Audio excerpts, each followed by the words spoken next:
শিল্পাঞ্চলের মতো গুরুত্বপূর্ণ যে রাস্তার অবস্থা, সেই রাস্তা থেকে সাধারণ মানুষ থেকে গাড়ি ঘোড়া যাতায়াতের প্রচণ্ড পরিমাণে সমস্যা তৈরি হয়েছে। সবাই এখন প্রশাসক রয়েছে, মানে পৌর বোর্ড নেই। তা সত্ত্বেও দেখা যাচ্ছে বিভিন্ন জায়গায়, হলদিয়া পৌরসভার বিভিন্ন জায়গায়, বিশেষ করে মঞ্জুশ্রী থেকে যে মিৎসুবিশি যে রাস্তাটা, দীর্ঘ রাস্তা, সেটা প্রায় খারাপ হয়ে রয়েছে, ভেঙে চুরে রয়েছে। কি বলবেন? না, ওটা মূলত এইচডিএ করে।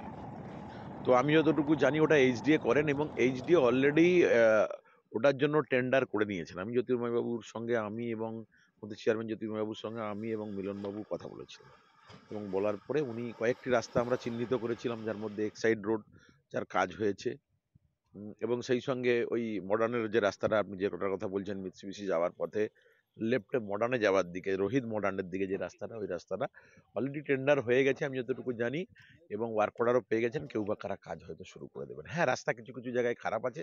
আসলে আমাদের দুটো তিনটে অসুবিধা হয়।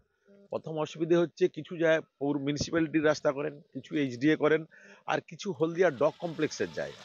হলদিয়া ডক কমপ্লেক্সের যে জায়গাগুলো, সেগুলোর হলদিয়া ডক কমপ্লেক্স যতক্ষণ না এনওসি আমাদের দিচ্ছেন ততক্ষণ পর্যন্ত আমরা সেই রাস্তাটা করতে পারি না। টাউনশিপ লাগোয়া কিছু রাস্তা আছে যেগুলো ডক বলেন আমি করে নেবো, এবং উনি করেন না। তার পরবর্তী সময় আমরা যখন চিঠি লেখালেখির পরে একটা জায়গা নেগোসিয়েশনে আসে। বহুদিন খারাপ হয়ে আছে। এই কিছুদিন আগে ওই বর্ষার আগে মডার্ন থেকে সেলা খেলা খেলছিল। খেলা তো তাও তো গাড়ি যাচ্ছিল, সে মেয়ে হয়ে গেছে, খালা হয়ে গেছে। এখনো পর্যন্ত শুরু হয়েছে, আর পাঁচটা হয়ে আসতেছে। দুর্ঘটনা হয় রাস্তায়। দুর্ঘটনা হয়নি, ওই গাড়ি কিছুবার পাল্টি খেয়ে গেছিল। জানাচ্ছে প্রশাসনের তরফ থেকে যে এই রাস্তা এইচডিএর তত্ত্বাবধানে খুব দ্রুত কাজ শুরু হবে, এবং সেই কাজ কত তাড়াতাড়ি শুরু হয় সেটাই এখন দেখার বিষয়। ভোলানাথ বিজলি, কলকাতা টিভি, হলদিয়া।